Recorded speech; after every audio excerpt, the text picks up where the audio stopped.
నమస్కారం వార్తలకు స్వాగతం ముందుగా ముఖ్యాంశాలు కాంగ్రెస్ భారీ బహిరంగ సభలో పాల్గొన్న సీఎం రేవంత్ రెడ్డి ఇరు పార్టీలపై ఫైర్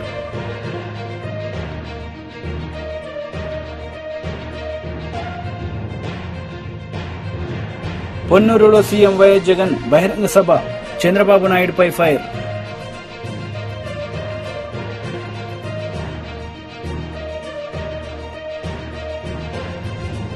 ఏపీ మాజీ ముఖ్యమంత్రి చంద్రబాబు నాయుడు మీడియా సమావేశం పలు అంశాలపై వివరణ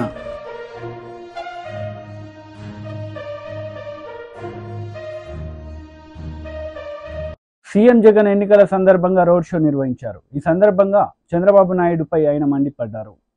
చేస్తానన్నాడు 87,612 కోట్ల రూపాయలు రుణాలు మాఫీ జరిగిందా అని అడుగుతా ఉన్నాను మీ అందరితో కూడా. రెండు చేతులు పైకెత్తాలి. ఇలా ఇలా ఇలా ఇలా ఇలా ఇలా ఇలా ఇలా ఇలా ఇలా ఇలా ఇలా ఇలా ఇలా ముఖ్యమైన హామీలు అన్నట్టు ఇదే పెద్ద మనిషి చంద్రబాబు నాయుడు గారు సంతకం పెట్టి ఆయన చేసిన రెండో హామీ ఏమిటో తెలుసా? పొదుపు సంఘాల రుణాలన్నీ రద్దు చేస్తాను అని అన్నాడు. మరి 14,205 కోట్ల రూపాయలు పొదుపు సంఘాలకు సంబంధించిన రుణాలు ఇందులో ఒక్క రూపాయైనా చేశాడా అని అడుగుతా ఉన్నాను మీ అందరితో కూడా. రెండు చేతులు పైకెత్తాలి. ఇలా ఇలా ఇలా ఇలా ఇలా ఇలా ఇలా ఇలా ఇలా ఇలా ఇలా ఇలా ఇలా ఇలా ఇలా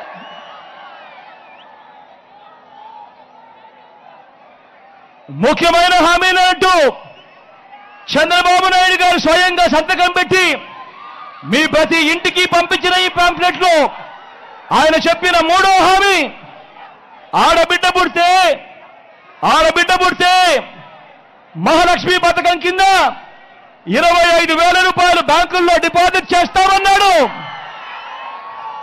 కనీసం ఒక్క రూపాయైనా చేశాడా అని అడుగుతా ఉన్నాను. రెండు చేతులు పైకెత్తారు. ఇలా ఇలా ఇలా ఇలా ఇలా ఇలా ఇలా ఇలా ఇలా ఇలా ఇలా ఇలా ఇదే పెద్ద మంచి చంద్రబాబు నాయుడు ఆయన చెప్పిన ముఖ్యమైన హామీలు ఇంకొకటి చదవమంటారా? ఇంటింటికి ఉద్యోగం ఇవ్వలేకపోతే నెల 2,000 రూపాయలు నిరుద్యోగ భృతి. ఈ పెద్ద మనిషి చెప్పాడు 5 సంవత్సరాలు అంటే 60 నెలలు ఇంటూ నెలకు 2,000 రూపాయలు అంటే ప్రతి ఇంటికి 1,80,000 రూపాయలు ఇచ్చాడా అని అడుగుతా ఉన్నాను మీ అందరితో కూడా. ఇలా రెండు చేతులు పైకెత్తాలి. ఇలా ఇలా ఇలా ఇలా ఇలా ఇలా ఇలా ఇలా ఇలా ఇంకా ముందుకు పోమంటారా? అర్హులందరికీ 3 సెట్ల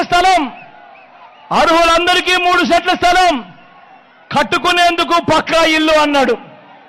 నేను అడుగుతా ఉన్నా, ఇంతమంది మీరంతా ఇక్కడ ఉన్నారు, మీలో ఏ ఒక్కరికైనా కూడా 1 సెంటు స్థలమైనా కూడా ఇచ్చాడా అని అడుగుతా ఉన్నాను మీ అందరితో కూడా.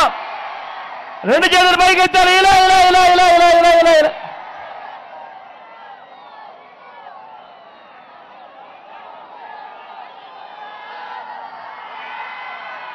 ముఖ్యమైన హామీలంటూ ఇంకా ముందుకు పోతే 10,000 కోట్లతో బీసీ సప్లాన్ చేనేత పవర్ రూమ్స్ రుణాలు మాఫీ అన్నాడు. జరిగిందా అని అడుగుతా ఉన్నాను. ఉమెన్ ప్రొటెక్షన్ ఫోర్స్ ఏర్పాటు చేస్తామన్నాడు. చేశాడా అని అడుగుతా ఉన్నాను. సింగపూర్కు మించి అభివృద్ధి చేస్తామన్నాడు. చేశాడా అని అడుగుతా ఉన్నాను. ప్రతి నగరంలోనూ హైటెక్ సిటీ నిర్మిస్తామన్నాడు. జరిగిందా అని అడుగుతా ఉన్నాను. పొన్నూరులో ఏమైనా కనిపిస్తా ఉందా అని అడుగుతా ఉన్నాను. మరి అందరూ ఆలోచన చేయమని కోరుతా ఉన్నా. ఇవన్నీ ఏదైతే నేను చదివానో స్వయాన చంద్రబాబు నాయుడు గారు 2014లో ఇదే కూటమిగా ఏర్పడి ముఖ్యమైన హామీలు అని అంటూ ఆయన సంతకం పెట్టి ప్రతి ఇంటికి పంపించిన ఈ పాంప్లెట్లో నుంచి కనీసం ఒక్కటంటే ఒక్కటైనా కూడా జరిగిందా అని అడుగుతా ఉన్నాను. ఈ సందర్భంగా మిమ్మల్ని ఈసారి మాత్రం గట్టిగా రెండు చేతులు పైకెత్తాలి. ఇలా ఇలా ఇలా ఇలా ఇలా టీడీపీ అధినేత నారా చంద్రబాబు నాయుడు ప్రెస్ మీట్ నిర్వహించారు. ఈ సందర్భంగా పలు అంశాలపై ఆయన మాట్లాడారు. అయితే ఏదైతే కేంద్ర ప్రభుత్వం 29వ తారీఖున ఎన్నికల నిధుల్లో వాలంటీర్స్ ఇన్వాల్వ్ కావద్దని చెప్పింది కాబట్టి వాలంటీర్స్ ఇవ్వలేకపోతున్నారని చెప్పి పదే పదే తిప్పించారు వీళ్ళని, వృద్ధుల్ని. డబ్బులు లేవని తెలుసు. మొదటి తారీఖే తీసుకొచ్చారు వైఎస్ఆర్ కాంగ్రెస్ కార్యకర్తలు, నాయకులు నడిపించుకొచ్చారు. విపరీతమైన ఎండలు, వడగాల్పులు, అందులో కూడా తిప్పించి కడాన కుట్రలు కుతంత్రాలు చేసి 33 మంది చనిపోయే పరిస్థితికి వచ్చారు. ఇది నేను చెప్పిన ఇది కాదు, వాళ్ళు ఇచ్చిన ఫిగర్. ఇది మంత్రులు, ముఖ్యమంత్రి చెప్పింది 33 మంది చనిపోయారన్నారు. ఈ 33 కూడా ప్రభుత్వ హత్యలు. ఇవి మీరు డెలిబరేట్గా ముసలివాళ్ళని చంపేశారు. ఆ ఉసురు ఊరికే పోదు మీ మీద. అంత దుర్మార్గంగా చేసి 33 మందిని చంపేసి తర్వాత నేను చాలాసార్లు ఆఫీసర్లకి, చీఫ్ సెక్రటరీకి వీళ్ళందరినీ డిమాండ్ చేశాం, మీరు చేసేది కరెక్ట్ కాదు, ఇది మంచి పద్ధతి కాదు అని ఆ రోజు డిమాండ్ చేశాం. కానీ చీఫ్ సెక్రటరీ ఏం పట్టించుకోలేదు. అంటే ఈయన మోచేతిలో నీళ్లు తాగే ఈ అధికార యంత్రాంగం ఆయన కుట్రలు కుతంత్రాలు చేస్తే ఆ కుట్రలు కుతంత్రాలు అమలు చేసి ఆయన చేసిన ప్రభుత్వ హత్యల్లో వీళ్ళు కూడా భాగస్వాములయ్యే పరిస్థితికి వచ్చారు. ఇది క్షమించరాని నేరం. ఒకసారి ఎన్నికలు అనౌన్స్ చేసిన తర్వాత ప్రభుత్వ యంత్రాంగం అనేది ఎన్నికల కమిషన్ కింద పనిచేస్తుంది. ఆల్ పార్టీస్ కూడా ఈక్వల్ ఫుట్టింగ్ ఉండాలి. ఈరోజు ముఖ్యమంత్రి ఆఫీసు కూడా ఎన్నికల్లో పనిచేసుకున్నప్పుడు మాతో సమానంగానే ఉండాలి. అన్ని రాజకీయ పార్టీలు కూడా సమానంగానే ఉంటాయి, సమాన అవకాశాలు ఉంటాయి. అలాంటి సమాన అవకాశాలు ఉండే సమయంలో కుట్ర తీయడం చాలా దుర్మార్గం. మళ్ళీ అదే కుట్రలకు తెరలేపారు. ఈరోజు మీరు చూస్తే మేము డిమాండ్ చేసింది చాలా క్లియర్గా, ఇంటి దగ్గర డిస్ట్రిబ్యూట్ చేయండి. ఇది సాధ్యం. మీకు ఆఫీసర్స్ ఉన్నారు, సచివాలయం ఉంది, యంత్రాంగం ఉంది, ఇది పెద్ద కష్టమైన పని కాదు అని చాలా స్పష్టంగా చెప్తే మళ్ళీ ఈ ముఖ్యమంత్రి ప్రధాన కార్యదర్శి, ప్రభుత్వ ప్రధాన కార్యదర్శి జవహర్ రెడ్డి, పిఎంఓలో ఉండే ముఖ్య పైరవికారుడు, పెద్ద పైరవికారుడు ఇతను ధనంజయ రెడ్డి, ఇదే పని. ఒక మిడిల్ మ్యాన్ బ్రోకరేజ్ చేస్తూ ఉంటాడు ఆయన. ఇంకొక పక్క సెర్ఫ్ సిఇఓ మురళీధర్ రెడ్డి, వీళ్ళు కలిసి మళ్ళీ అదే కుట్రకు తెరలేపారు. ఈరోజు మా డిమాండ్ చాలా స్పష్టంగా చాలాసార్లు వెళ్ళాం, ఎలక్షన్ కమిషన్కి ఇచ్చాం, సిఎస్ ఇచ్చాం, చీఫ్ సెక్రటరీకి ఇచ్చాం, గవర్నర్కి ఇచ్చాం. ఎన్డీఏ పార్ట్నర్స్ అన్ని కూడా అందరం కలిసి ఇంటి దగ్గరనే డిస్ట్రిబ్యూట్ చేయాలి, ఇది సాధ్యం, దీనికి అనుకూలమైన స్టాఫ్ ఉన్నారు అని చాలా స్పష్టంగా రిప్రజెంటేషన్స్ ఇచ్చాం. ఇచ్చినప్పటికీ ఈరోజు మీరు చూస్తే ఎన్నికల కమిషన్ ఒకటి చెప్పారు, ఇది పెద్ద కష్టం కాదు, మీరు ఏ విధంగా అయినా సరే దీన్ని అమలు చేయమని వాళ్ళు పంపించారు. ఆమోదయోగ్యంగా అమలు చేయమని పంపించారు. అమలు చేయమని పంపించి ఆదేశాలు ఇస్తే పోయినసారి జరిగిన సంఘటనలు పునరావృతం కాకుండా కూడా చూడమన్నారు. ఈ 33 ఏవైతే హత్యలు జరిగాయో అలాంటి జరగనీయకుండా చూడండి, ఇవన్నీ కూడా జాగ్రత్తగా చేయమని చెప్పారు. చెప్పిన తర్వాత ఈరోజు చూస్తే కాంగ్రెస్ భారీ బహిరంగ సభలో సీఎం రేవంత్ రెడ్డి పాల్గొన్నారు. ఈ సందర్భంగా ఇరు పార్టీలపై ఆయన విమర్శలు చేశారు. कर्नाटक से अमित शाह, नरेंद्र मोदी गुजरात से है, फिर वहां पर उन लोगों को ज्यादा मदद गुजरात से मिलेंगे, नहीं तो हमारे नेता खड़गे जी को कर्नाटक से मदद मिलने वाले हैं. इसीलिए हमारे भाइयों से एक ही गुजारिश है, खड़गे जी को आप मदद दे दो, 25-26 सीट कर्नाटक से दिलाओ, केंद्र में सरकार बनाएंगे, लाल कोटा पे तिरंगा झंडा लहराने का जिम्मेदारी प्रियंका जी उठाने वाली है, राहुल जी उठाने वाले. हम साथ में रहकर, साथ खड़े रहकर मोदी जी को हराएंगे. मोदी जी आज तक Amit Shah ji ED, income tax, CBI को इस्तेमाल कर रहे थे, चुनाव जीतने के लिए। अभी मेरे समाचार मिला है तेलंगाना कांग्रेस पार्टी ऑफिस में दिल्ली पुलिस पहुंचा हुआ है। सोशल मीडिया में कोई पोस्टिंग लगाया, इसीलिए तेलंगाना के कांग्रेस अध्यक्ष को, तेलंगाना मुख्यमंत्री को हम अरेस्ट करते बोल के नोटिस लेकर तेलंगाना गांधी भवन में पहुंच गए। इसका मतलब Narendra Modi ji ED, income tax, CBI हो गए, अभी दिल्ली पुलिस को इस्तेमाल कर रहे चुनाव जीतने के लिए। यहाँ पर कोई डरने वाले नहीं है भाई, यहाँ पर पलट के जवाब देने वाले हैं। देखेंगे आने वाले चुनाव में नरेंद्र मोदी जी और अमित शाह को हरा के दिखाएंगे कर्नाटक और तेलंगाना में, क्योंकि राहुल जी कन्याकुमारी से लेकर कश्मीर तक पद यात्रा किए। कर्नाटक में सरकार बने, तेलंगाना में भी सरकार बने, आने वाले दिनों में महाराष्ट्र में भी अपना सरकार बनने वाले, केंद्र में भी अपना सरकार बनने वाले। अपने लिए अपना नेता है खड़गे जी है, अपने नेता सोनिया जी है। इसीलिए मेरा गुजारिश यहाँ के सेडम के लोगों को, मैं हैदराबाद में रहता हूँ, बगल के तेलंगाना आपको पता है, मेरा असेंबली भी कोडंगल है। आप लोगों को कभी भी जरूरत पड़े मुझे एक आवाज दो, मैं यहाँ हाजिर हूँगा। आप लोगों को कभी भी जरूरत पड़े तो सीधा सीधा हैदराबाद चल कर आओ, मैं वहां रहता हूँ।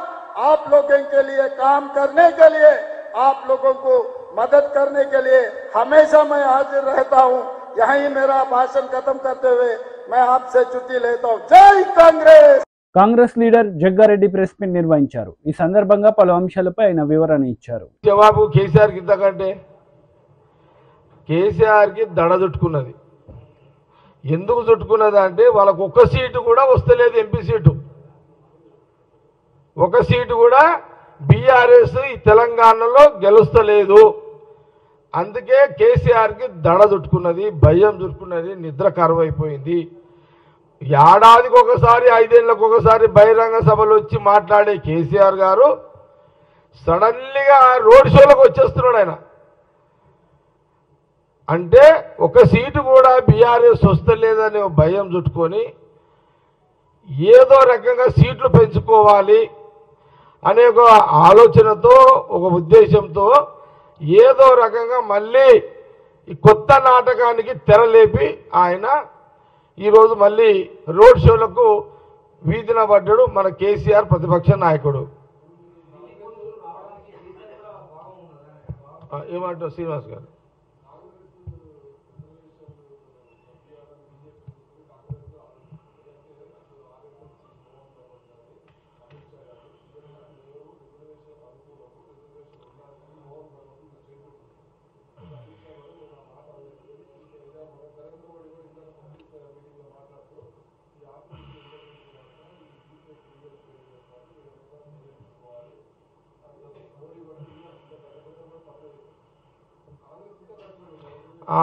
ఒకటి శ్రీనివాస్ గారు మీరు మంచి పాయింట్ అడిగారు.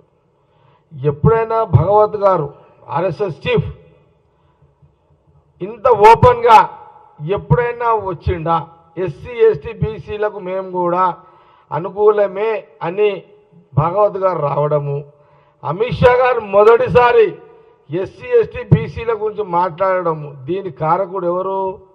ఈరోజు వాళ్ళిద్దరు భయంతో బయటకు వచ్చినట్టు దీని కారకుడు రాహుల్ గాంధీ గారు. రాహుల్ గాంధీ గారు ఎప్పుడైతే ఎస్సీ ఎస్టీ బీసీలు ఇప్పుడున్న పాపులేషన్ ప్రకారం ఇంకా పెంచుతాము అని వారు అన్నారో, ఆనాటి నుంచి వాళ్లకు ఇక ఇప్పుడు గుడి కాదు, ఇప్పుడు జనాలు ఎస్సీ ఎస్టీ బీసీలు మార్పు వచ్చేసింది. రాహుల్ గాంధీ గారు యొక్క ప్రెస్ ఆయన యొక్క ప్రకటనకు ఆయనకు ఆకర్షులవుతున్నారు కాంగ్రెస్ పార్టీకి అనే ఒక భయంలో భాగమే భగవత్ గారు ఈరోజు. అంటే ఇది కూడా కాంగ్రెస్ పార్టీ రాహుల్ గాంధీ గారు ఒక ఘనతే కదా. ఈరోజు భగవత్ గారు, అమిత్ షా గారు ఓపెన్గా మాట్లాడారు అంటే దాని కారకుడు ఎవరు? రాహుల్ గాంధీ గారు. ఆయన ఇచ్చిన ప్రకటననే ఈరోజు భాగవత్ గారు వాళ్ళందరూ కూడా మాట్లాడారు. ఇది కూడా ఎస్సీ ఎస్టీ బీసీలు గమనించండి, మైనార్టీలారా మీకు కూడా డోకా లేదు, గమనించండి. రాహుల్ గాంధీ గారికి అందుకే ఎస్సీ ఎస్టీ బీసీలో మేమేం కోరుతున్నాము, రాహుల్ గాంధీ గారు ఎస్సీ ఎస్టీ బీసీలకు అనుకూలంగా ఉన్నాడు, ఇంకా రిజర్వేషన్ పెంచుతా అన్నాడు. అందులో భాగమే భాగవత్ గారు, ఆర్ఎస్ చీఫ్ అమిత్ షా గారు వీళ్ళందరూ బయటకు వచ్చిరు. ఇక ఎస్సీ ఎస్టీ బీసీలకు డోకా లేదు, రాహుల్ గాంధీ గారు అండగా ఉన్నారు. అందుకే రాహుల్ గాంధీ గారు ప్రధానమంత్రి చేస్తే ఇంకా ఫుల్ సెక్యూరిటీ ఉంటుంది ఎస్సీ ఎస్టీ బీసీలకు మైనార్టీలకు అనేది కాంగ్రెస్ పార్టీ చాలా స్పష్టంగా ఇటు తెలంగాణ ప్రజలకు, ఆంధ్రప్రదేశ్ ప్రజలకు, భారతదేశ ప్రజలకు స్పష్టంగా తెలియదు. బీజేపీ రాష్ట్ర అధ్యక్షుడు కిషన్ రెడ్డి మీడియా సమావేశం నిర్వహించారు. ఈ సందర్భంగా పలు అంశాలపై ఆయన మాట్లాడారు. ఈ రెండు పార్టీలకు తోడు ఎంఐఎం పార్టీ, వీళ్ళ ముగ్గురు కలిసి ఒప్పందం కుదుర్చుకొని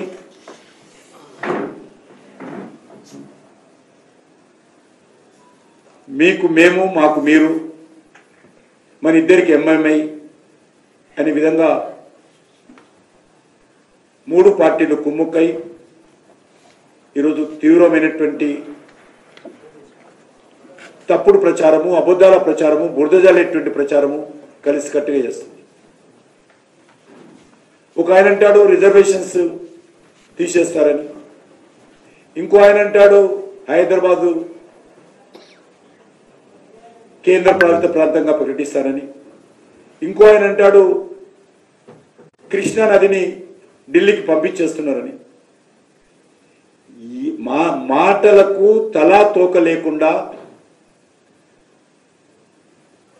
ఈ మూడు పార్టీలు ప్రయత్నం చేస్తా ఉన్నాయి. బీజేపీని ఓడించడం, మోడీ గారిని అడ్డుకోవడమే వీళ్ళ ఉమ్మడి కుట్ర. రెండు పార్టీలకు సంబంధించినటువంటి నాయకులు క్రింద స్థాయిలో ఎవరు లేరు. క్రింద స్థాయిలో కాంగ్రెస్ పార్టీ కానీ, బీఆర్ఎస్ పార్టీ నాయకులు కానీ ఎవరు కూడా ఆ పార్టీల నాయకుల మాటలు నమ్మడం లేదు. క్రింద స్థాయిలో అందరూ కూడా బీజేపీ రావాలని ఏకగ్రీవంగా గ్రామాలు తీర్మానం చేస్తా ఉన్నాయి.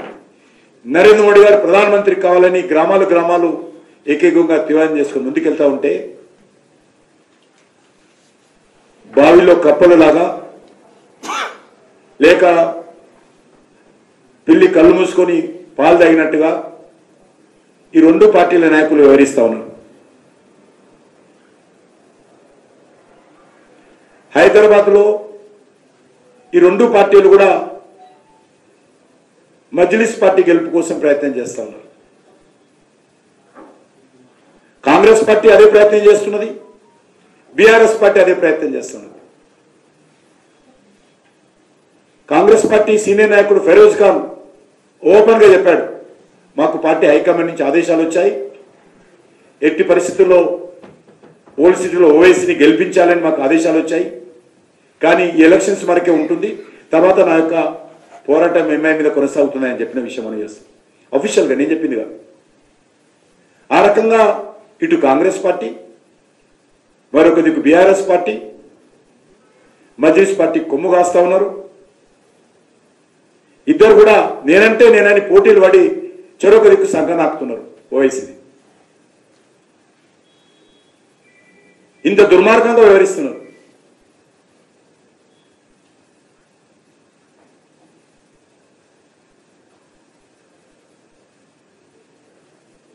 అనేక నియోజకవర్గాల్లో కాంగ్రెస్ పార్టీ సైలెంట్గా ఉంది, అనేక నియోజకవర్గాల్లో బీఆర్ఎస్ పార్టీ సైలెంట్గా కనిపిస్తున్నారు. ఈ రెండు పార్టీలు పైకి కొట్టుకున్నట్లు టూ ఫైటింగ్ చేస్తూ ఈరోజు MLA TJR Sudheer Babu media సమావేశం నిర్వహించారు. ఈ సందర్భంగా టీడీపీ నేతలపై ఆయన మండిపడ్డారు. ఒక్క శాశ్వత నిర్మాణం కూడా చేయకుండా దోచుకున్న గజ దొంగల ముఠాకి బాసు నువ్వు. ఈ దేశంలో వైట్ కాలర్ నేరస్తుడు ఎవడైనా ఉన్నాడు అనంటే, ఈ దేశంలో రాజకీయాలను అడ్డం పెట్టుకుని డబ్బులు సంపాదనే ధ్యేయంగా రాజకీయాలు చేసే కుయుక్తి కలిగిన రాజకీయ నాయకుడు ఎవడన్నా ఉన్నాడు అనంటే, ఆంధ్ర రాష్ట్ర పరువుని పదే దిగదార్చిన వాడు ఎవడైనా ఉన్నాడంటే అది నువ్వే చంద్రబాబు నాయుడు. నువ్వే నీ జీవితం అంతా డ్రామాలు, నీ జీవితం అంటేనే దోచుకోవటం, నీ జీవితం అంటే వెన్నుపోటు పడవటం, నీ జీవితం అంటే ఈ రాష్ట్రాన్ని సర్వనాశనం చేయటం, జన్మభూమి కమిటీల పేరుతో గ్రామాల్ని దోచుకున్న గజ దొంగలు మీరు. ఇంకా సిగ్గు రాకుండా గౌరవ ముఖ్యమంత్రి గారిని పదే పదే అవహేళన చేయటం, మాట్లాడటం. ఏమయ్యా అంటే ఈ రాష్ట్రానికి పరిపాలించడానికి పేటెంట్ హక్కు ఉందా? నువ్వే పరిపాలించాలని ఏమన్నా రాజ్యాంగంలో రాసిపెట్టుందా? నువ్వు తప్పించి తెలియగలిగినోడు ఎవరు లేదనుకుంటున్నావా? ఏముందయ్యా నీ తెలివితేటలు? ఏం సాధించావు ఈ రాష్ట్రానికి? విభజన సమయంలో విభజనకి కారకుడు నువ్వే. అదే కాంగ్రెస్ విభజన అయిపోయిన తర్వాత కాంగ్రెస్ పార్టీతో తెలంగాణ జతగట్టిన నువ్వు ఒక రాజకీయ బ్రోకర్వి, రాజకీయ వ్యభిచారివి. నువ్వు కేవలం డబ్బులు సంపాదించడం కోసం, ఆస్తులు కూడగట్టుకోవడం కోసం, నీ అనునాయులైన సంస్థలకు దోపిడీని చేసి పెట్టడం కోసము రాజ్యాంగపరమైన సీఎం పదవిలో ఉండి ప్రజల యొక్క ధనం, మాన ప్రాణాలు దోచుకున్న దొంగవి నువ్వు. ఒక స్కిల్ స్కాము, ఒక ఫైబర్ నెట్ స్కాము, అనేకమైన స్కాములు చేసే బాబులకు బాబులు నువ్వు. ఈ దేశంలో ఏ రాష్ట్ర ముఖ్యమంత్రికి నీ అంత నీచమైన చరిత్ర లేదు. నీ పార్టీని తీసుకొని అందలమెక్కి ఈ రోజు వరకు నందమూరి వంశులకి అసలు స్థానమే లేకుండా చేసిన నీచమైన రాజకీయ చరిత్ర నీది బాబు. నువ్వే మాట్లాడతావు? తండ్రి చనిపోతే ఒంటరిగానే నిలబడితే కాంగ్రెస్ పార్టీ కేసులు పెట్టి బాధ పెడితే, అవమానపరిస్తే ఏ మాత్రం ఒక్క క్షణం కూడా బాధపడకుండా ప్రజల కోసం నిలబడ్డాడు, ప్రజలతోనే ఉన్నాడు. సుమారుగా 5,000 కిలోమీటర్ల పాదయాత్ర చేశాడు. ప్రజల యొక్క మనస్తత్వాన్ని అర్థం చేసుకున్నాడు. ఈ రాష్ట్ర యొక్క స్థితి గతులను అర్థం చేసుకున్నాడు. ఈ రోజున తిరుగులేని మహానాయకుడిగా ఎదిగాడయా మా నాయకుడు. మా నాయకుడికి ఈ దేశంలో చరిత్ర ఉంది. మా నాయకుడు ఎవరి పార్టీని లాక్కోలా, ఎవరిని వెన్నుపోటు పడాలా, ఒక్కడే పార్టీ పెట్టుకున్నాడు, ఒక్కడే గెలిచాడు, రేపు కూడా ఒక్కడే ఉంటాడు, ఒక్కడే గెలుస్తాడు. నీకు దిమ్మ తిరిగిపోయి.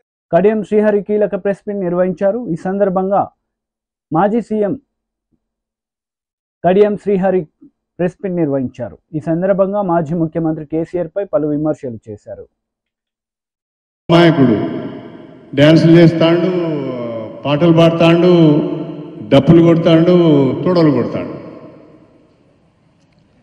అంత సీనియర్ వ్యక్తి ఇట్లాంటివి చేయవచ్చా లేదని కూడా ఆలోచన లేకుండా చాలా చాలా గలీజ్గా మాట్లాడుతున్నాడు. అయినా పర్వాలేదు. కానీ కనీసం రాజయ్యకు వరంగల్ బీఆర్ఎస్ టికెట్ ఇస్తే కొంత బాగుండేది. రాజయ్యకు నాకు పడకపోయినా ఆ బీఆర్ఎస్ పార్టీకి 10 ఓట్లు పడాలి అంటే రాజయ్య గారికి టికెట్ ఇచ్చినా బాగుంది.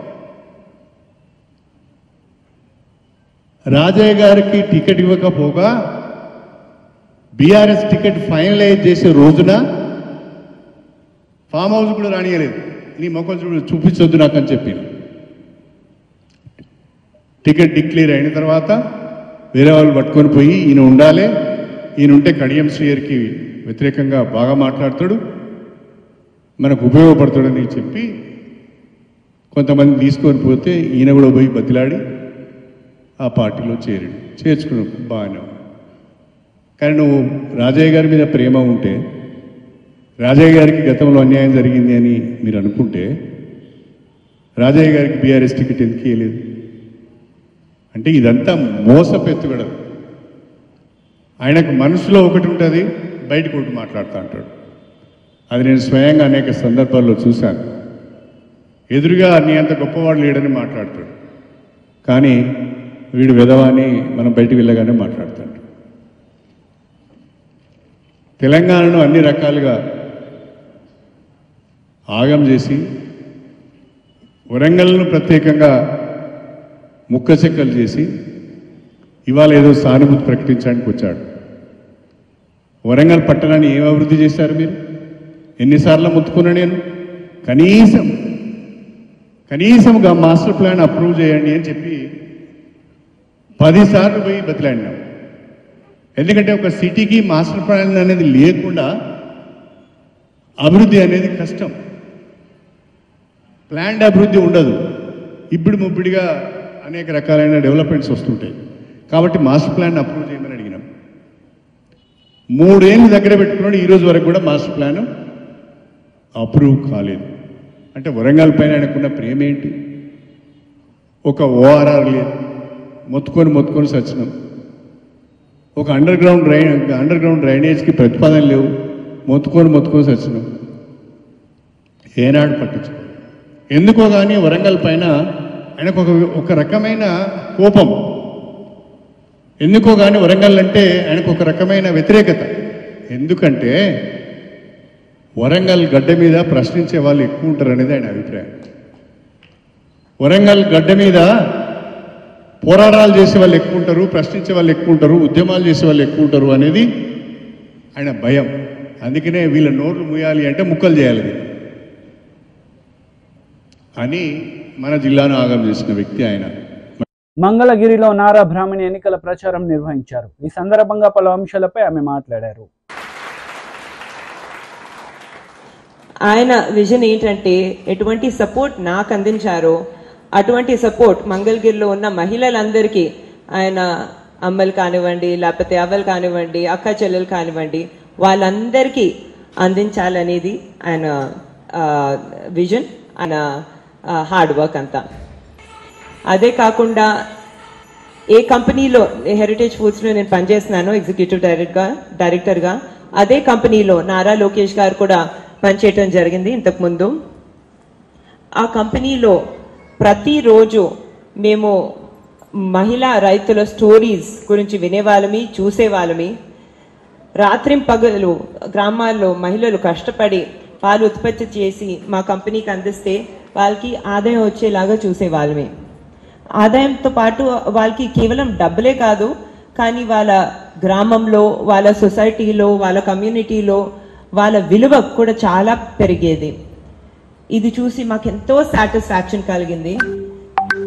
మేము కూడా ముందు ఏం చేసినా కూడా మహిళల మీద ఒక పాజిటివ్ ఇంపాక్ట్ ఉండాలి, మహిళలకి ఒక ఆదాయం వచ్చేలా చూడాలి అని అప్పుడే మేము డిసైడ్ అయిపోయాము. ఏ సాటిస్ఫాక్షన్ ఏదైతే అప్పుడు వచ్చేదో దానికన్నా మించి ఎక్కువ సాటిస్ఫాక్షన్ స్త్రీ శక్తి ప్రోగ్రామ్ సక్సెస్ ద్వారా మాకు కలుగుతుంది. నాకు చాలా ఆనందంగా ఉంది.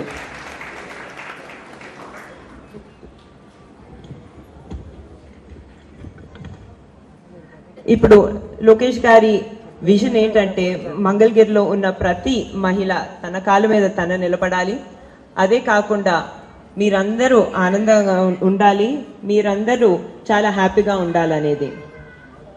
కానీ ఇప్పుడు 2019 ఎలక్షన్ గురించి మాట్లాడాలంటే మీకు అందరికి తెలిసిందే, లోకేష్ గారు ఓటమి ఎదుర్కొన్నారు మన మంగళగిరిలో. చాలామంది అప్పుడు చెప్పడం జరిగింది, మళ్ళీ మంగళగిరి నుంచి ఎందుకు కంటెస్ట్ చేయాలనుకుంటున్నారు, ఏమైనా సేఫ్ సీట్ చూసుకోవచ్చు కదా, మన కుప్పం లాంటి సీటు లేకపోతే హిందూపూర్ లాంటి సీట్ చూసుకోవచ్చు కదా, మళ్ళీ ఇక్కడ ఎందుకు అని చెప్పి నారా లోకేష్ గారు అప్పుడు అందరికీ చెప్పడం జరిగింది, మంగళగిరిలో ఉన్న ప్రజలందరూ నా కుటుంబ సభ్యులు. అదే కాకుండా నా విజన్ ఏంటంటే మంగళగిరిని భారతదేశంలోనే ఒక మోడల్ నియోజకవర్గంగా తీర్చిదిద్దాలి, నంబర్ 1 నియోజకవర్గంగా తీర్చిదిద్దాలనేది. మీరు చూస్తున్నారు అప్పటి నుంచి ఇప్పుడు దాకా గత 5 సంవత్సరాలుగా ఆయన ప్రతిరోజు మంగళగిరిలో చాలా కష్టపడుతున్నారు, చాలా కమిటెడ్ గా సేవా కార్యక్రమాలు చేస్తున్నారు. ఎటువంటి గవర్నమెంట్ సపోర్ట్ లేకపోయినా ఆయన మంచి ఐడియాస్ కోసం ఆయన 29 ప్రోగ్రామ్స్, సంక్షేమ ప్రోగ్రామ్స్, పథకాలు ఇక్కడ నడపడం జరుగుతుంది. అందులో కొన్ని చెప్పాలంటే స్త్రీ శక్తి ఒకటి. అదే కాకుండా నూతన వధువరులకు పెళ్లి కానుక ఇవ్వటం జరుగుతుంది. అది కూడా దళితుల ఇళ్లలో వాళ్ళ పెళ్లికి కూడా చాలా సపోర్ట్ చేయటం, తాలిబొట్టు. వార్తలు ముగించే ముందు ముఖ్యాంశాలు మరోసారి. కాంగ్రెస్ భారీ బహిరంగ సభలో పాల్గొన్న సీఎం రేవంత్ రెడ్డి, ఇరు పార్టీలపై ఫైర్.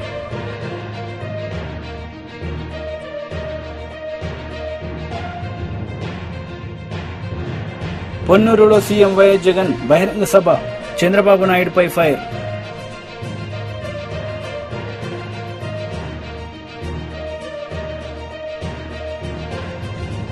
ఏపీ మాజీ ముఖ్యమంత్రి చంద్రబాబు నాయుడు మీడియా సమావేశం, పలు అంశాలపై వివరణ.